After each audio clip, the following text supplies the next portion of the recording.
तुमच्या आमच्या गोष्टीमध्ये ही गोष्ट आहे कर्म करणे.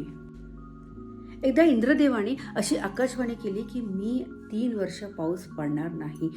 हे ऐकून लोक सगळे घाबरले. शेतकऱ्यांनी शेतात जाणं सोडलं. पण एक शेतकरी शेतात जाऊन नांगरू लागला. हे बघून इंद्राने मनुष्याचा वेश घेतला आणि त्याच्या शेतातून तो निघाला.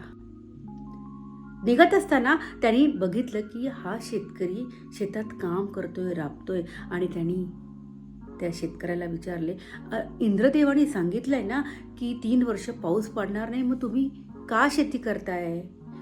का तुम्ही तुमच्या मेहनत वाया घालवताय?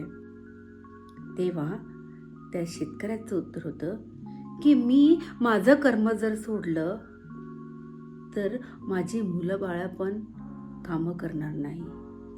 इंद्रदेवाचा हा त्याचा प्रश्न राहिला, त्याला पाऊस पाडायचा की नाही. पण मी 3 वर्ष नुसतं बसून राहणार नाही. मी माझ्या शेतात घाम गाळेल, कष्ट करेन आणि थोडं का होत नाही पीक घेईन.